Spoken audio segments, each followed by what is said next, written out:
தென்னிந்திய இயற்கை வேளாண் மாநாட்டை துவக்கி வைக்க பிரதமர் நரேந்திர மோடி கோவை வருகை தந்திருக்கிறார். தென்னிந்திய இயற்கை வேளாண் மாநாட்டை துவக்கி வைக்க பிரதமர் நரேந்திர மோடி கோவை வருகை தந்திருக்கிறார்.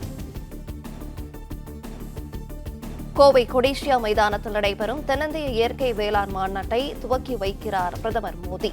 தென்னிந்திய இயற்கை வேளாண் மாநாட்டை துவக்கி வைக்க பிரதமர் நரேந்திர மோடி கோவை வருகை தந்திருக்கிறார். கோவை கொடிஷியா மைதானத்தில் நடைபெறும் தென்னிந்திய இயற்கை வேளாண் மாநாட்டை துவக்கி வைக்கிறார் பிரதமர் மோடி.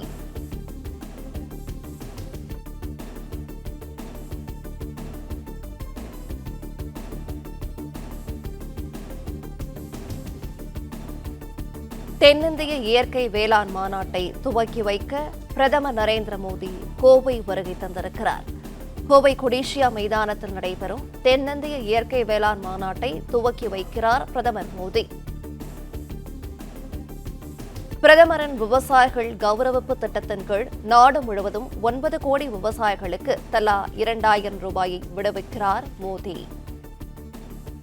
பிரதமரின் விவசாயிகள் கௌரவிப்பு திட்டத்தின் கீழ் நாடு முழுவதும் 9 கோடி விவசாயிகளுக்கு தலா 2000 ரூபாயை விடுவிக்கிறார் பிரதமர் மோடி.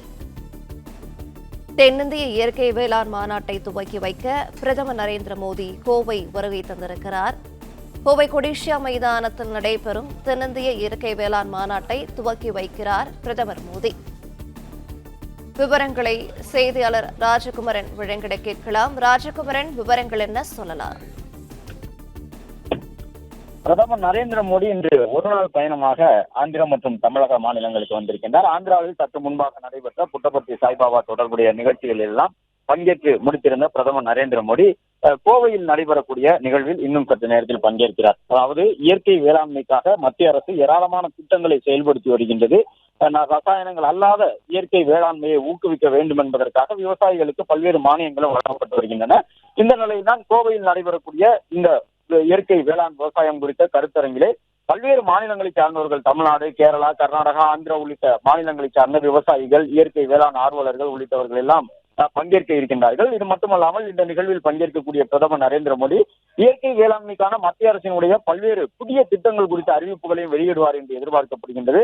அது மட்டுமல்லாமல் விவசாயிகளுக்கு என்று தலா 2000 ரூபாய் என்ற அடிப்படையிலே ஆண்டுதோறும் 3 மாதங்களுக்கு ஒரு முறை விவசாயிகளுக்கான கௌரவ நிதி, கிஷான் நிதி விடுவிக்கப்பட்டு வருகின்றது. அந்த நிதியையும் கோவையில் இன்று நடைபெறக்கூடிய இயற்கை வேளாண்மை சார்ந்த நிகழ்வில் பங்கேற்று பிரதமர் அவர்கள் விடுவிப்பார். இந்தியா முழுவதும் இருக்கக்கூடிய விவசாயிகளுடைய வங்கிக் கணக்கிலே வரவு வைக்கக்கூடிய விதமாக அந்த நிதி விடுவிக்கப்படும். இந்த தவணைக்கான நிதி என்று சொல்லப்பட்டிருக்கின்றது.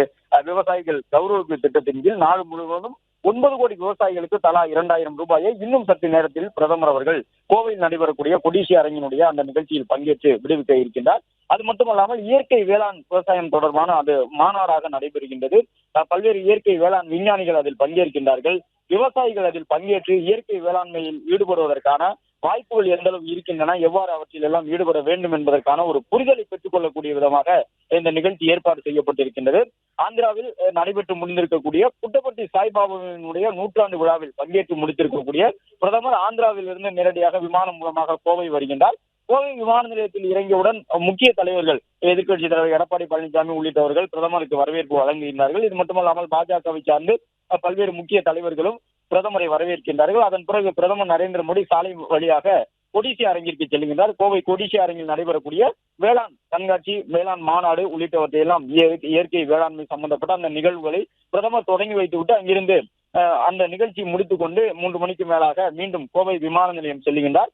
அங்கிருந்து டெல்லி சென்று விடுகின்றார். பிரதமருடைய இந்த பயண திட்டத்தை பொறுத்தவரை வழக்கமாக தமிழ்நாட்டிற்கு பிரதமர் வரும் பொழுது பாஜக சார்பில் உற்சாக வரவேற்பு வழங்கப்படும். மேலும் ரோட் ஷோ முறையிலே பிரதமர் பயணம் செய்வதற்கான வாய்ப்புகள் அதிகமாக இருக்கும். ஆனால் இப்பொழுது ஒரு சில பாதுகாப்பு காரணங்கள் காரணமாக ரோட் ஷோ என்பதை தவிர்த்திருக்கின்றார்கள் என்று பிரதமருடைய அந்த பாதுகாப்பு ஏற்பாடுகள் தொடர்பான காவல்துறை அதிகாரிகள் தரப்பில் கூறியிருந்தார்கள்.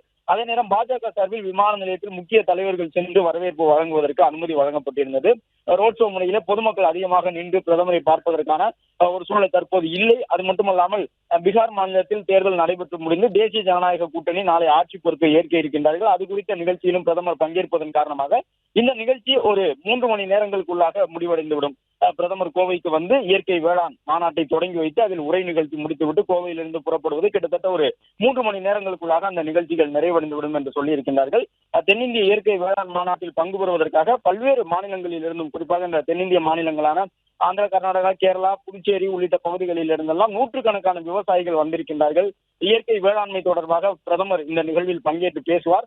அது மட்டுமல்லாமல் ஏற்கனவே கூறியபடி விவசாயிகளுக்கான அந்த கௌரவ நிதி திட்டத்தின் கீழ் 2000 ரூபாயை விடுவிக்கக்கூடிய பிரதமர் அதனோடு சேர்த்து இயற்கை வேளாண் விவசாயம் தொடர்பான ஒரு சில புதிய அறிவிப்புகளை வெளியிடுவார் என்பதற்கான எதிர்பார்ப்பு விவசாயிகளிடையே உள்ளது.